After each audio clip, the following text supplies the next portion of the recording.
유대 땅 베들레헴에 흉년이 들었다, 이렇게 오늘 본문은 말합니다. 여기서 그 땅은 하나님께서 주신 약속의 땅 가나안, 곧 베들레헴을 말하는 것입니다. 그런데 우리가 이 성경에서 보게 되면 이 베들레헴은 흉년이 될 만한 그런 땅이 아니라고 볼 수가 있어요. 이름 그 자체만 해도 축복의 땅이거든요. 약속의 땅입니다.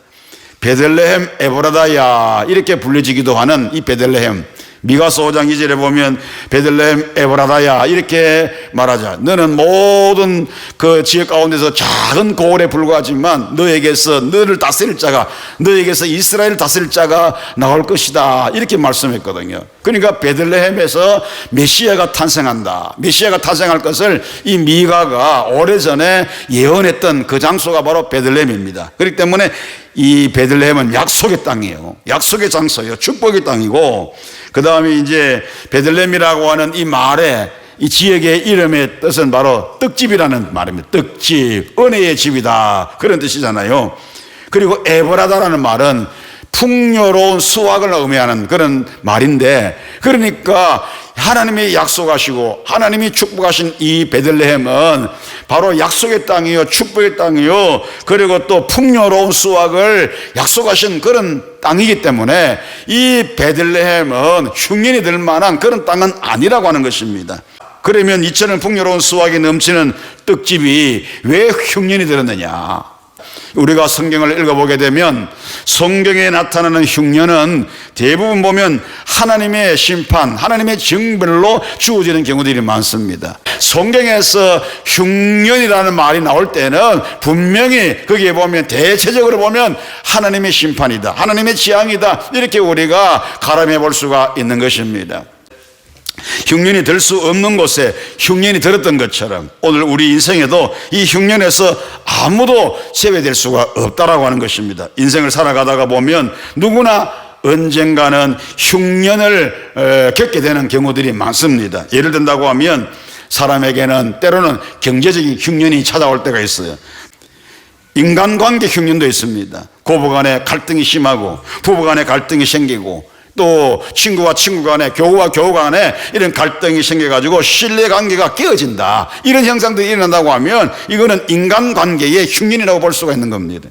뿐만 아니라 건강의 흉년도 있습니다. 건강만은 자신 있다고 생각하는 사람들에게도 건강의 흉년이 어느 날 찾아옵니다. 자신도 모르게 어느 날 갑자기 찾아오는 겁니다.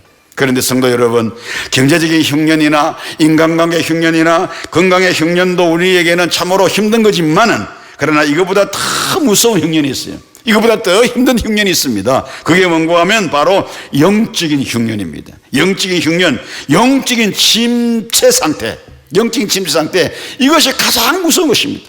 왜 그런가 하면, 여러분 보십시오. 내가 물질이 아무리 많다 할지라도, 건강이 있다 할지라도 영이 잘못되거나 영혼이 잘못되면 다 잘못된 거거든요. 성경에서 분명히 말했잖아요.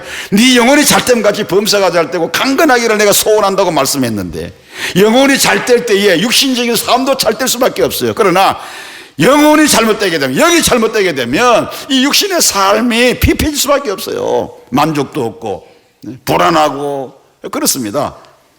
언제부터인가 예배에 대한 열정이 내게서 식어지고, 설교가 귀에 잘 안 들어오고, 봉사와 전도에 대한 열정도 사라지고, 주일 성수에 무신경으로 변해간다고 하면 영적으로 내가 지금 흉년이 들었구나, 우리가 생각할 필요가 있는 것입니다. 이런 상태가 바로 영적인 흉년이 되는 겁니다.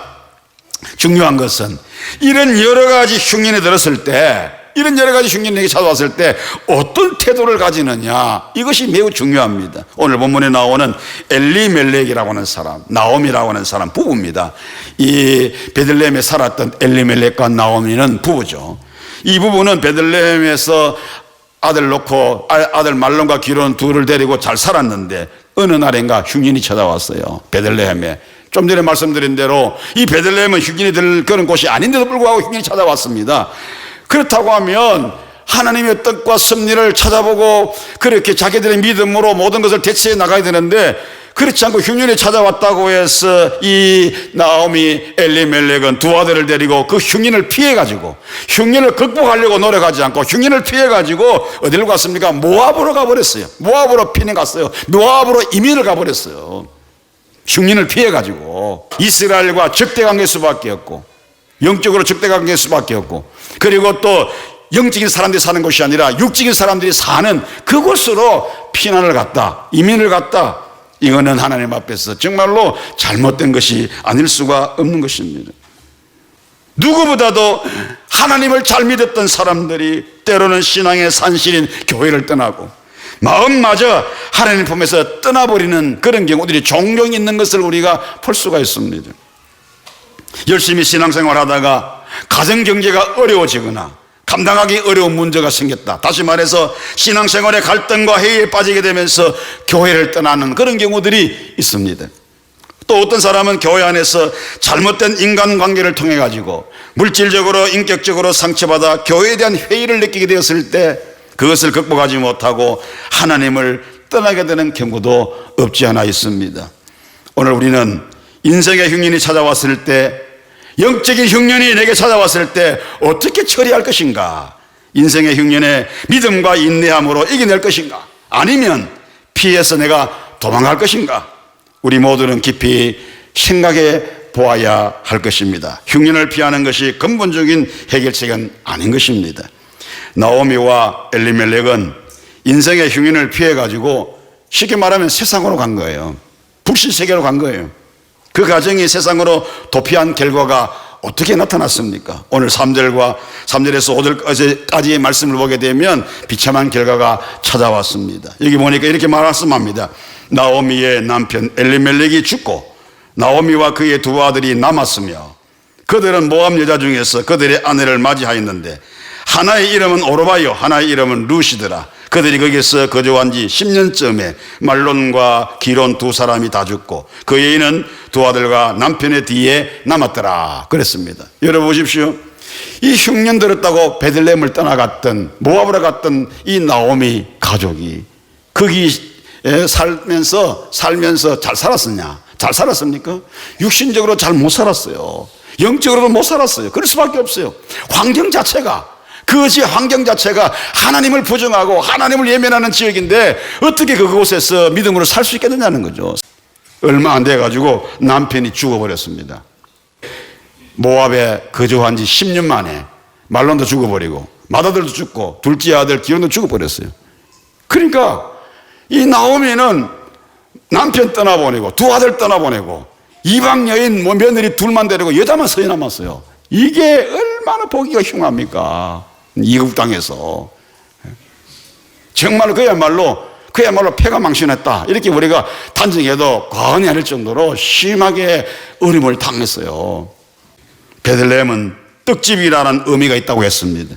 그리고 오늘의 떡집은 교회라고도 비유할 수가 있습니다. 교회는 어떤 곳입니까? 말씀의 떡을 주는 곳입니다. 생명의 떡이신 예수님을 증거하는 곳이 바로 예배당 교회가 아니겠습니까? 그러므로 아무리 어려워도 하나님을 떠나서는 안 되는 거예요. 떡집에는 말씀이 충만한 곳이고 말씀의 떡을 먹여주고 생명의 떡인 신 예수님을 증거하고 예수님을 전해주고 예수님을 먹여주고 예수님을 믿게 하고 그렇게 하는 것이 교회인데, 그렇기 때문에 아무리 어려워도 하나님 떠나서는 안 되고 아무리 어려워도 말씀을 떠나서는 안 되고 아무리 힘들어도 말씀의 집인 교회를 떠나서는 안 된다는 것입니다. 아무리 힘들어도 나의 베들레헴을 떠나서는 안 된다는 거예요. 그래서 우리는 어떤 일이 있을지라도 나의 베들레헴을 사수해야 되는 것입니다.